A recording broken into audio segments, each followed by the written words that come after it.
Hello and welcome to the Entrant. The topic for today's video is essential elements that constitute a crime.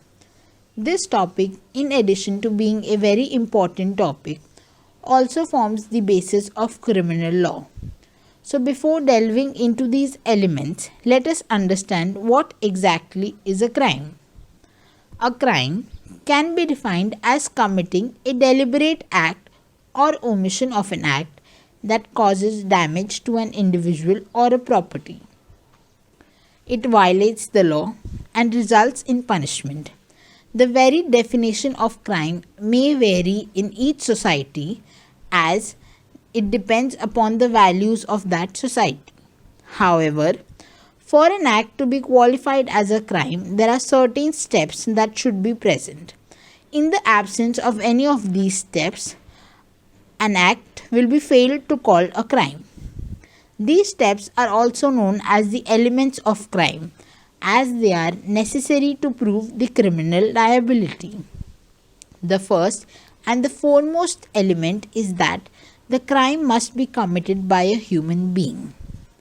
In earlier days, when criminal law was largely dominated by the ideology of retribution, punishments were also inflicted on animals for the injury or damages done by them. For instance, a horse was killed for stomping on a person, or a pig was burned alive for eating a baby.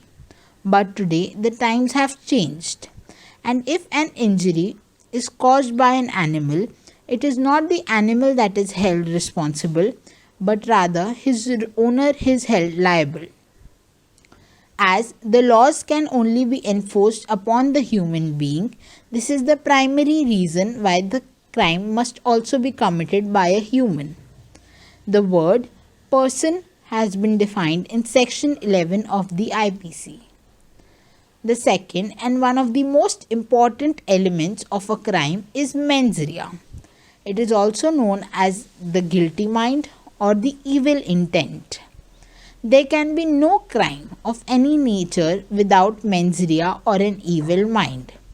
Every crime requires a mental element, and that is considered the fundamental principle of criminal liability.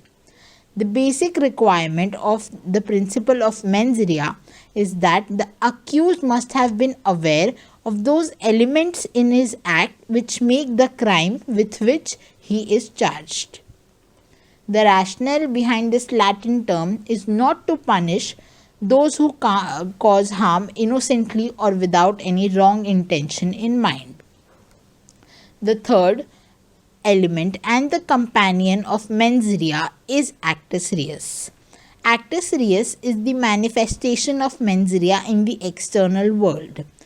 In other words, an act or an illegal omission must take place following the guilty intention.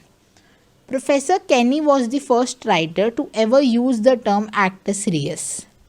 He has defined the term as such: the result of human conduct as the law seeks to prevent is known as actus reus.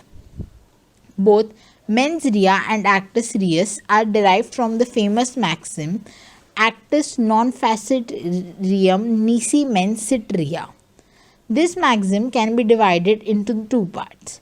The first part gives us the mens rea or the guilty mind, and the second part gives us actus rea or the guilty act. It means that the guilty intention and the guilty act together constitute a crime, and that no person can be punished in a proceeding of criminal nature unless it has been shown that he had a guilty mind while committing that act. The fourth and the last requirement of a crime is injury. Injury to another person or injury to the society at large.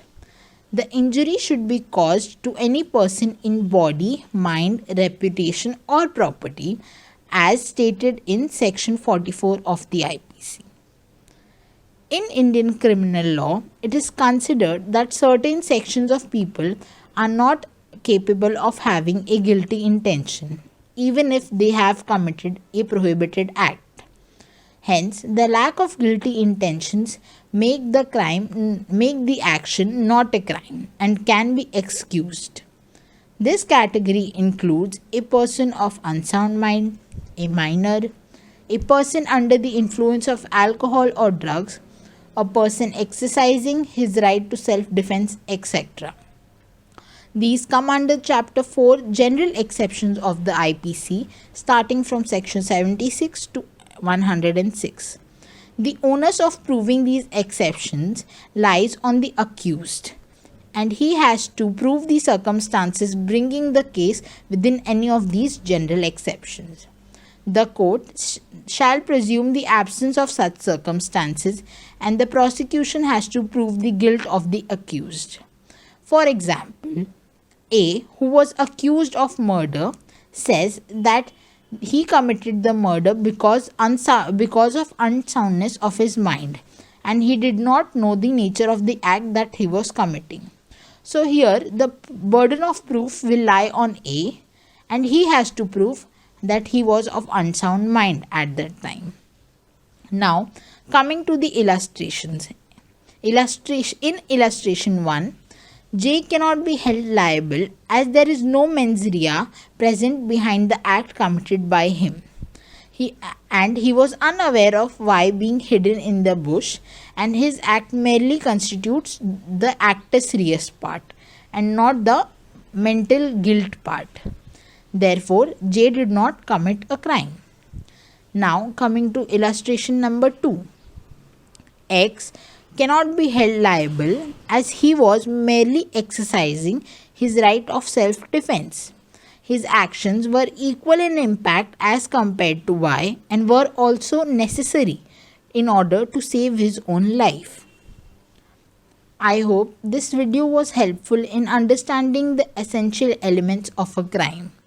In case you have any doubts or queries, feel free to ask them in the comment section.